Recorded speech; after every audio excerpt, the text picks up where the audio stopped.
Learn English through stories of 6. Adapted and modified by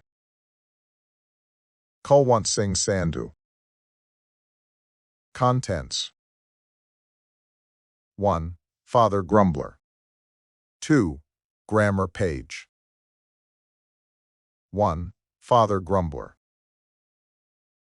Once there lived a man who had nearly as many children as there were sparrows in the garden. He had to work very hard all day to get them enough to eat. He was often tired and cross and abused everything and everybody, so people called him Father Grumbler. By and by he grew weary of always working, and on Sundays he lay a long while in bed instead of going to church. Then after a time he found it dull to sit so many hours by himself, thinking of nothing but how to pay the rent that was owed, and as the tavern across the road looked bright and cheerful, he walked in one day and sat down with his friends. It was just to chase away care, he said, but when he came out hours and hours after, care came out with him. Father Grumbler entered his house feeling more dismal than when he left it, for he knew that he had wasted both his time and his money.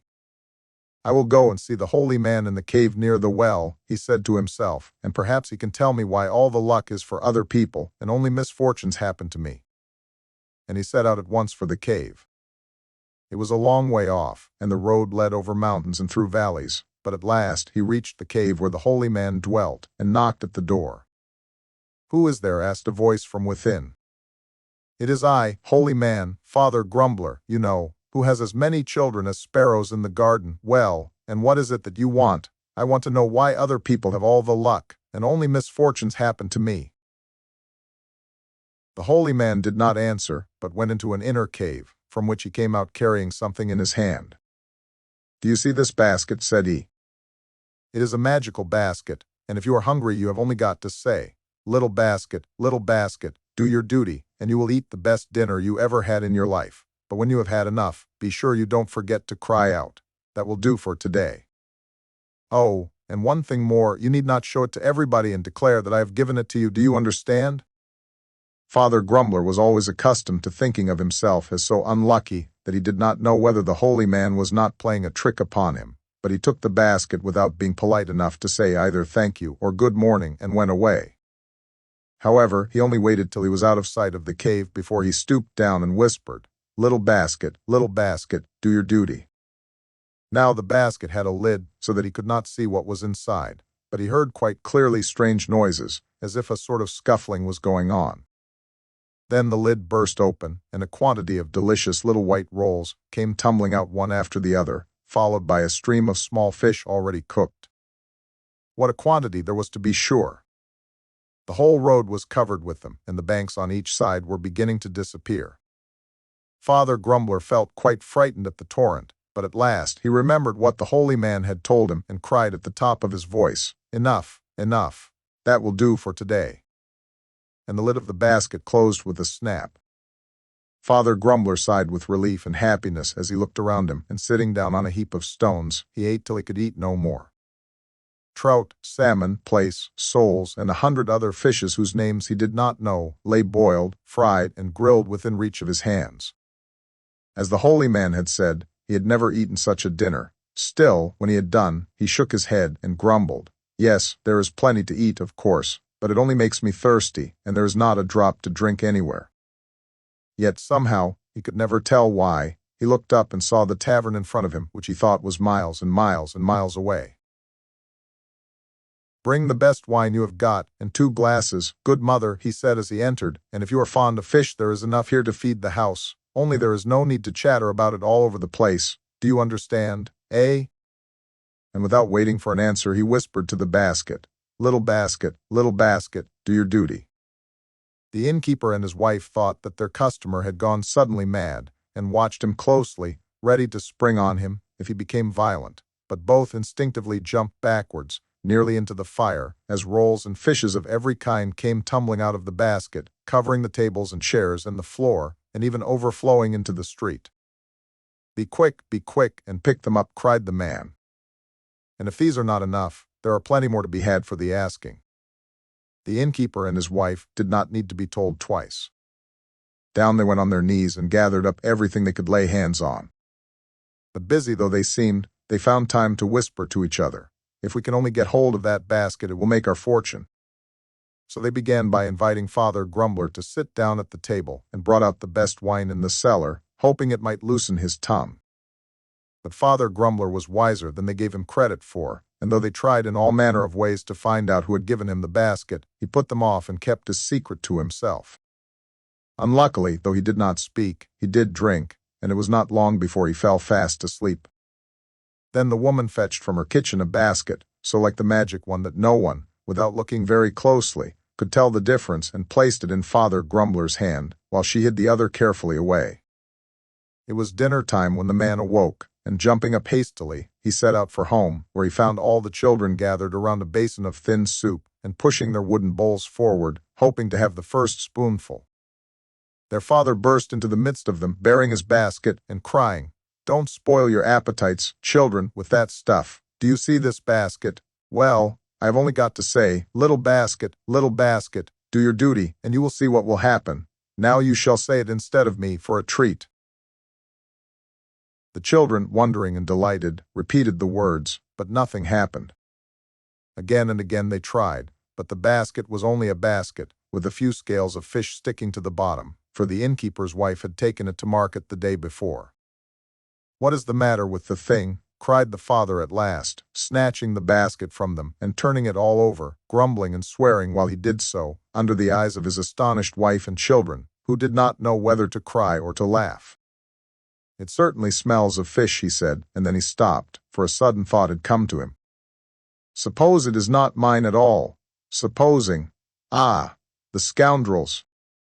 And without listening to his wife and children, who were frightened at his strange conduct and begged him to stay at home, he ran across to the tavern and burst open the door. "Can I do anything for you, Father Grumbler?" asked the innkeeper's wife in her softest voice. "I have taken the wrong basket, by mistake, of course," said he. "Here is yours. Will you give me back my own?" "Why, what are you talking about?" answered she. "You can see for yourself that there is no basket here." And though Father Grumbler did look, it was quite true that none was to be seen. "Come, take a glass to warm you this cold day," said the woman, who was anxious to keep him in a good temper, and as this was an invitation Father Grumbler never refused, he tossed it off and left the house. He took the road that led to the holy man's cave, and made such haste that it was not long before he reached it. "Who is there?" said a voice in answer to his knock. It is me, holy man. You know quite well Father Grumbler, who has as many children as sparrows in the garden. But my good man, it was only yesterday that I gave you a handsome present. Yes, holy man, and here it is. But something has happened, I don't know what, and it won't work any more. Well, put it down. I will go and see if I can find anything for you." In a few minutes, the holy man returned with a coke under his arm. "Listen to me," he said. "Whenever you want money, you only have to say, 'Show me what you can do, coke,' and you will see some wonderful things. But remember, it is not necessary to let all the world into the secret. Oh no, holy man, I am not as foolish as that, nor to tell everybody that I gave it to you," went on the holy man. "I have not got these treasures by the dozen." And without waiting for an answer, he shut the door. As before, the distance seemed to have wonderfully shortened, and in a moment the tavern rose up in front of Father Grumbler. Without stopping to think, he went straight in and found the innkeeper's wife in the kitchen making a cake. "Where have you come from, with that fine red coke in your basket?" asked she, for the bird was so big that the lid would not shut down properly. "Oh, I come from a place where they don't keep these things by the dozen," he replied, sitting down in front of the table. The woman said no more, but set before him a bottle of his favorite wine, and soon he began to wish to display his prize. "Show me what you can do, cock," cried he. And the cock stood up and flapped his wings 3 times, crowing cockworika with a voice like a trumpet, and at each crow there fell from his beak golden drops and diamonds as large as peas. This time Father Grumbler did not invite the innkeeper's wife to pick up his treasures, but put his own hat under the clock's beak, so as to catch everything he let fall, and he did not see the husband and wife exchanging glances with each other which said, "That would be a splendid coke to put with our basket. Have another glass of wine," suggested the innkeeper, when they had finished admiring the beauty of the coke, for they pretended not to have seen the gold or the diamonds. And Father Grumbler, nothing loth, drank one glass after another, till his head fell forward on the table, and once more he was sound asleep. Then the woman gently coaxed the coke from the basket and carried it off to her own poultry yard, from which she brought one exactly like it and popped it in its place. The night was falling when the man awoke, and throwing proudly some grains of gold on the table to pay for the wine he had drunk, he tucked the coke comfortably into his basket and set out for home. His wife and all the children were waiting for him at the door, and as soon as she caught sight of him, she broke out, "You are a nice man to go wasting your time and your money drinking in that tavern and leaving us to starve. Aren't you ashamed of yourself? You don't know what you are talking of," he answered. "Money? Why, I have gold and diamonds now, as much as I want. Do you see that coke? Well, you have only to say to him, 'Show me what you can do, coke,' and something splendid will happen." Neither wife nor children were inclined to put much faith in him after their last experience. However, they thought it was worth trying, and did as he told them. The coke flew round the room like a mad thing, and crowed till their heads nearly split with the noise. But no gold or diamonds dropped on the brick floor, not the tiniest grain of either. Father Grumbler stared in silence for an instant, and then he began to swear so loudly that even his family, accustomed as they were to his language, wondered at him. At last he grew a little quieter, but remained as puzzled as ever. "Can I have forgotten the words? But I know that was what he said, and I saw the diamonds with my own eyes." Then suddenly he seized the coke, shut it into the basket, and rushed out of the house. His heavy wooden shoes clattered as he ran along the road, and he made such haste that the stars were only just beginning to come out when he reached the cave of the holy man. "Who is that knocking?" asked a voice from within. It is me, holy man. You know, Father, but my good fellow, you really should give someone else a chance. This is the third time you have been, and at such an hour too. Oh yes, holy man, I know it is very late, but you will forgive me. It is your cock. There is something that matters. It is like the basket. Look, that my cock, that my basket. Somebody has played you a trick, my good man." "A trick," repeated Father Grumbler, who began to understand what had happened. "Then it must have been those two. I warned you not to show them to anybody," said the holy man. "You deserve, but I will give you one more chance." And turning, he unhooked something from the wall. "When you wish to dust your own jacket or those of your friends," he said, "you have only got to say, 'Flack, flick, switch, be quick,' and you will see what happens. That is all I have to tell you." And smiling to himself, the holy man pushed Father Grumbler out of the cave. "Ah, I understand now," muttered the good man, as he took the road home.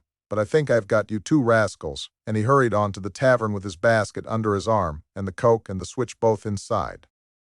"Good evening, friends," he said as he entered the inn. "I am very hungry, and should be glad if you would roast this coke for me as soon as possible. This coke and no other. Mind what I say," he went on. "Oh, and another thing, you can light a fire with this basket. When you have done that, I will show you something I have in my bag," and as he spoke, he tried to imitate the smile that the holy man had given him. These directions made the innkeeper's wife very uneasy. However, she said nothing and began to roast the coke, while her husband did his best to make the man sleepy with wine, but all in vain.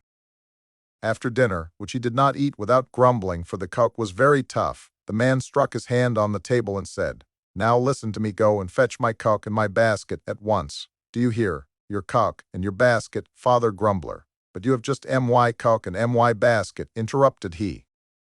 "And if you are too deaf and too stupid to understand what that means, I have got something which may help to teach you." And opening the bag, he cried, "Flack, flick, switch, be quick." And flack, flick, like lightning, a white switch sprang out of the bag and gave such hearty blows to the innkeeper and his wife, and to Father Grumbler into the bargain, that they all jumped as high as feathers when a mattress is shaken. "Stop, stop, make it stop, and you shall have back your coke and basket," cried the man and his wife. And Father Grumbler, who had no wish to go on, called out between his hops, "Stop then, can't you? That is enough for today." But the switch paid no attention, and dealt out its blows as before, and might have been dealing them to this day if the holy man had not heard their cries and come to the rescue. "Into the bag, quick," said he, and the switch obeyed. "Now go and fetch me the coke and the basket," and the woman went without a word and placed them on the table. "You have all got what you deserved," continued the holy man, "and I have no pity for any of you. I shall take my treasures home, and perhaps someday I may find a man who knows how to make the best of the chances that are given to him, But that will never be you, he added, turning to Father Grumbler. 2. Grammar page.